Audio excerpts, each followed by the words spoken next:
बिहार में बीजेपी को उपचुनाव का रिजल्ट आखिर टेंशन क्यों नहीं दे रहा है, ये सवाल तब से खड़ा होना शुरू हो गया जब से रुपौली विधानसभा उपचुनाव का रिजल्ट सामने आया।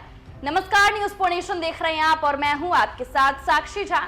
देखिए, बिहार में और केंद्र में भी जेडीयू और बीजेपी की गठबंधन वाली सरकार है और ऐसे में जिस तरीके से रुपौली विधानसभा उपचुनाव का रिजल्ट आया, जहां पर जेडीयू की तरफ से कैंडिडेट उतारे गए, लेकिन वहां पर जेडीयू के उम्मीदवार ने बाजी नहीं मारी।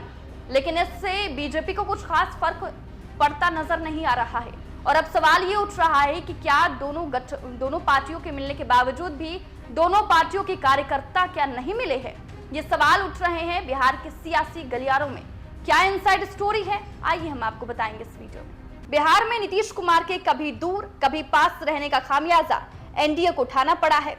लोकसभा चुनाव से शुरू हुई कहानी की स्क्रिप्ट विधानसभा के उपचुनाव तक तो बरकरार रही, आगे क्या होगा देखना बाकी है।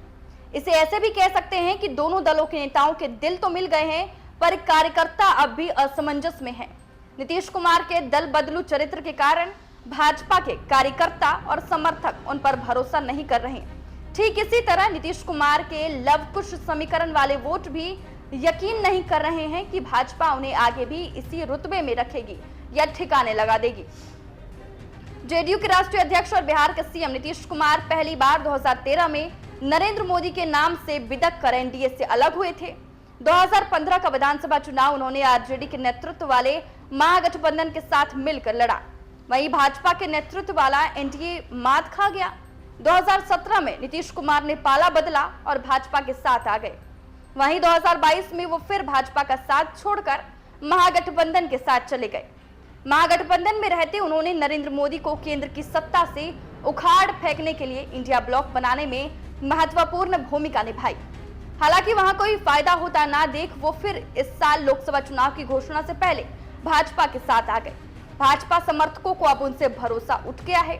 उन्हें यकीन नहीं हो रहा है कि इस बार सच में क्या नीतीश कुमार भाजपा के साथ अंतिम वक्त तक रह पाएंगे, जैसा वो कह रहे हैं। वहीं लोकसभा चुनाव परिणाम आने के बाद से ही इंडिया ब्लॉक नीतीश कुमार को लपकने के लिए तैयार बैठा है। लालू यादव, तेजस्वी यादव और मीसा भारती ने नतीजे आने के साथ ही ये कहना शुरू कर दिया कि पुराने गिले शिकवे भुलाकर नीतीश कुमार को अब इंडिया ब्लॉक के साथ आ जाना चाहिए। नरेंद्र मोदी को सत्ता से बेदखल करने का नीतीश कुमार का सपना भी इससे पूरा हो जाएगा। इतना ही नहीं, मीडिया में ये खबरें भी आई कि इंडिया ब्लॉक ने नीतीश कुमार को पीएम बनाने का भी ऑफर दे दिया। दूसरी तरफ ये बात कहते तो भरोसा नहीं किया जा सकता था, लेकिन ये बात जेडीयू के सलाहकार और मुख्य प्रवक्ता केसी त्यागी ने कही थी। इस बीच लालू यादव ने भविष्यवाणी भी कर दी कि नरेंद्र मोदी की सरकार अगस्त तक गिर जाएगी। लालू यादव के अनुमान का आधार यही है कि नीतीश कुमार के जेडीयू और चंद्रबाबू नायडू की टीडीपी के सहारे नरेंद्र मोदी की सरकार टिकी है।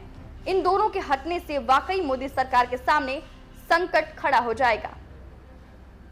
वहीं भाजपा के लोगों को लगता है कि अतीत में नीतीश कुमार जिस तरह से पाला बदलते रहे हैं, उसे देखते हुए लालू यादव की भविष्यवाणी को एक बारगी खारिज नहीं किया जा सकता। इसलिए वो खुलकर नीतीश कुमार के साथ खड़े होने में हिचक रहे हैं। वहीं पूर्णिया में सिर्फ 16,000 वोटों से एनडीए समर्थित जेडीयू उम्मीदवार संतोष कुशवाहा हार गए।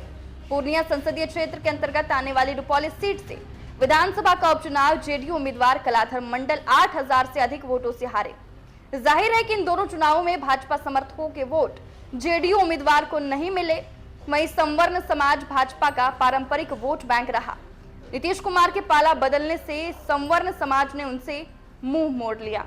तो देखिए, गठबंधन में बीजेपी और जेडीयू नजर तो आ रही है, लेकिन जो दोनों के वोट बैंक है, दोनों के कार्यकर्ता हैं, उनके दिल मिले हुए नहीं नजर आ रहे हैं। क्योंकि जिस तरीके से रुपौली विधानसभा उपचुनाव के परिणाम आए, इससे ऐसा ही कुछ नजर आ रहा है। लगभग 8,000 कुछ वोटों से रुपौली से जेडीयू के उम्मीदवार कलाधर मंडल की बुरी तरह से हार हुई और उसके बाद से ये चर्चाएं बिहार की सियासी गलियारों में गूंजने लगी। फिलहाल के लिए इस खबर में बस इतना ही। आप देखते रहें न्यूज पोनेशन।